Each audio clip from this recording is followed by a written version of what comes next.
दोस्तों अब हाल ही में रूस ने भारत से बड़ी मदद मांगी है। भारत से कहा कि हमें एफएटीएफ से बचाओ और ऐसे में एफएटीएफ में क्या भारत इतनी ताकत रखता है कि वह रोक सकता है या बचा सकता है रूस को। आपको बता दें कि इसकी वजह से रूस और भारत के रास्ते बंद हो सकते हैं। थोड़ा सा आपको इस बारे में विस्तार से बताते हैं कि आखिर यह क्या मामला है और भारत इसमें रूस की कैसे मदद कर सकता है। दोस्तों रूस ने भारत से जो बड़ी मदद मांगी है वह भारत को खुद के लिए भी करनी पड़ेगी, नहीं तो बहुत बड़े संकट में भारत भी रूस के साथ फंसेगा। अब तक दुनिया ने देख लिया कि रूस पर सबसे ज्यादा प्रतिबंध लगे हैं और इसके बावजूद भी बहुत ज्यादा असर रूस के ऊपर नहीं पड़ रहा। रूस व्यापार कर रहा है बहुत आसानी से और इस युद्ध के खर्चे को भी चला पा रहा है। अब ऐसे में इन्होंने एक उपाय निकाला है और उस उपाय के लिए यूक्रेन के राष्ट्रपति जेलेंस्की बार बार दबाव बना रहे हैं पश्चिमी देशों पर। ऐसे में अब कहा जा रहा है कि पश्चिमी देश अपना आखिरी और बड़ा हथियार इस्तेमाल करेंगे और यह करेंगे रूस को ब्लैकलिस्ट। एफएटीएफ की ब्लैकलिस्ट में रूस को भेजने की तैयारी हो रही है। वैसे आपको बता दें कि अभी फिलहाल में नॉर्थ कोरिया, म्यांमार और ईरान है ब्लैकलिस्ट में, और ब्लैकलिस्ट में अगर रूस को भेजा गया तो यह भारत के लिए बहुत बड़ी मुसीबत बन जाएगा। भारत की बात तो करेंगे, लेकिन उससे पहले यह जान लीजिए कि भारत को रूस ने कहा है कि पिछली बार जब इस तरीके की लिस्ट बन रही थी तो आप उतना ध्यान नहीं दे रहे थे, लेकिन इस बार आप ध्यान दीजिए और एफएटीएफ में आप एक स्पेशल जगह रखते हैं, इसलिए इस स्पेशल जगह की वजह से आप रूस को ब्लैकलिस्ट होने से रोकिए। खैर, जहां रूस ने ये मदद मांगी है कि आप रोकिए और रूस को ब्लैकलिस्ट ना किया जाए, वहीं आपको बता दें कि यह भारत के लिए बहुत जरूरी है। और भारत के लिए इसलिए जरूरी है कि अगर रूस एफएटीएफ की ब्लैकलिस्ट में जाता है तो इसका क्या मतलब होगा।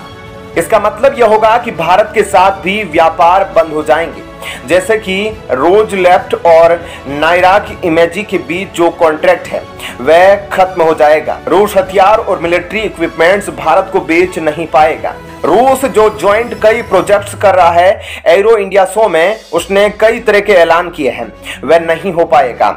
इसके अलावा टेक्नोलॉजी और एनर्जी का जो सहयोग भारत के साथ उसका न्यूक्लियर पावर प्लांट के लिए किया गया है वह भी टूट जाएगा। इसके अलावा लॉजिस्टिक कंटेनर, इस सब में दिक्कत आएगी और तो और नॉर्थ साउथ ट्रेडिंग कॉरिडोर में भी परेशानी खड़ी हो जाएगी और यहाँ भी भारत और रूस मिलकर इन्वेस्टमेंट नहीं कर पाएंगे। यानी कि यह सिर्फ रूस के लिए ही नहीं बल्कि भारत के लिए बेहद जरूरी है। हालांकि यह चीज कहां से निकल कर आई कि रूस मांग रहा है मदद, तो ऐसे में कहा जा रहा है कि यह लीक हुए डॉक्यूमेंट्स में से निकल कर आई है। ऐसे में भारत के लिए अभी जरूरी हो गया है कि वह रूस को एफएटीएफ से बचाए और ऐसा करना एक तरीके से भारत के लिए काफी फायदेमंद साबित होगा, क्योंकि इसकी वजह से भारत को भी फायदा होगा और भारत और रूस के बीच जितने भी ट्रेन और बाकी एग्रीमेंट चल रहे हैं वह भी सामान्य तरीके से चलते रहेंगे। नहीं तो भारत और रूस के बीच के व्यापार पर भी इसका काफी असर पड़ेगा, जो भारत के लिए काफी नुकसान की बात होगी। ऐसे में अब देखना होगा कि भारत इस पर क्या कदम उठाता है और कैसे रूस को एफएटीएफ से बचाता है, क्योंकि एक तरीके से रूस भारत का दोस्त भी है और रूस काफी आशा से भारत के पास मदद मांगने आया है। यकीनन भारत रूस की मदद जरूर करेगा। वैसे इस खबर के बारे में आपकी क्या राय है, हमें कमेंट करके जरूर बताएं। और अब आपको बताते हैं ऐसी ही एक और बड़ी खबर। दोस्तों जैसा कि आप सब जानते हैं कि चाइना G20 मीटिंग को नाकामयाब करने के लिए कुछ ना कुछ कोशिशें करने में लगा है, लेकिन यही कोशिशें अब चाइना को भारी पड़ने वाली है, क्योंकि G20 मीटिंग को बाइकआउट करना अपने आप में चाइना को महंगा पड़ गया है, क्योंकि अब भारत 50% चीनी हिस्सा ले उड़ा है।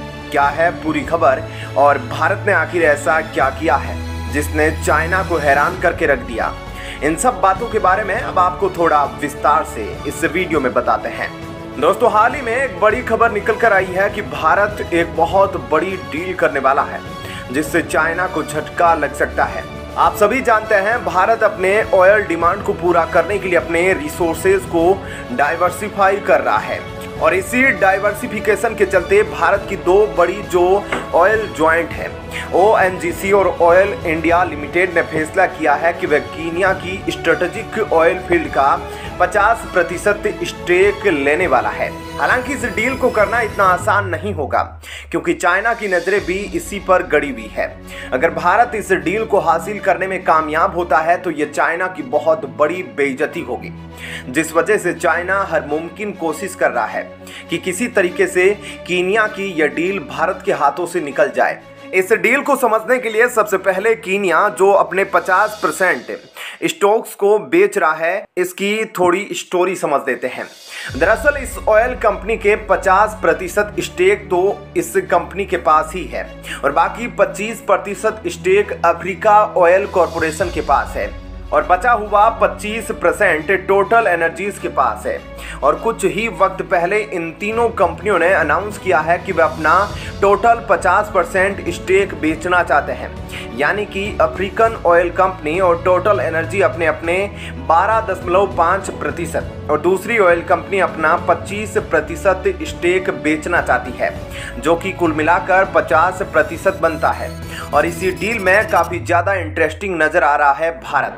दोस्तों, जब इस स्टेक के बारे में भारत को पता चला तो ONGC इस ऑयल कंपनी के 50% को खरीदने में इंटरेस्टेड थी, लेकिन जब इस प्रस्ताव को लेकर ONGC अपने बोर्ड के पास गई तो उन्होंने कहा कि इस इन्वेस्टमेंट में हमें कोई तकलीफ नहीं, लेकिन हम चाहते हैं कि हमारे साथ इस प्रोजेक्ट में इंडियन ऑयल कॉरपोरेशन भी शामिल हो। ऐसे में कुछ महीनों तक दोनों के बीच में अच्छी खासी बातचीत हुई, लेकिन उसके बाद इंडियन ऑयल कॉरपोरेशन ने अपने विचार बदल लिए। उन्होंने कहा कि हमारे पास सफिशिएंट फंड नहीं है और हम इतनी बड़ी डील में इन्वेस्टमेंट नहीं करेंगे। वहीं जब ये खबर चाइना के पास पहुंची तो चाइना पेट्रोलियम एंड निकल कॉरपोरेशन भी इस डील में भारत को कंपटीशन देने के लिए मैदान में उतर गया, लेकिन original oil company Indian company को ही फेवर कर रही है। ऐसा इसलिए क्योंकि राजस्थान में बाड़मेर इलाके में एक ऑयल फील्ड प्रोजेक्ट चल रहा है और ऐसा बताया जा रहा है कि वहां का जो ग्राफिकल एरिया है और जिस तरह का ऑयल वहां से निकाला जा रहा है वह काफी हद तक सिमिलर है इस ऑयल कंपनी के फील्ड से, जो कि कीनिया में स्थित है। लेकिन चाइना इतनी आसानी से यह फील्ड भारत के हाथ में जाने नहीं देगा, इसलिए चाइना यहाँ पर दिक्कत खड़ी कर रहा है। चाइना ने जिस तरह से दुनिया भर में अपने डेप्ट का जाल बिछा रखा है, उसी वजह से उसने छोटे छोटे देशों को अपने जाल में बिछा रखा है और कीनिया भी उसी का शिकार है, जिस वजह से अपने इस कर्ज को चुकाने के लिए कीनिया के कई सारे प्रोजेक्ट चाइना के पास गिरवी पड़े हुए हैं, जिसे कभी भी चाइना सीज कर सकता है। तो ऐसे में भारत के लिए यह काफी मुश्किल कंपटीशन होगा और यह देखना काफी दिलचस्प होगा कि क्या यह डील भारत के पास आती है या नहीं। ऐसे में इस खबर के बारे में आपकी क्या राय है, हमें कमेंट करके जरूर बताएं।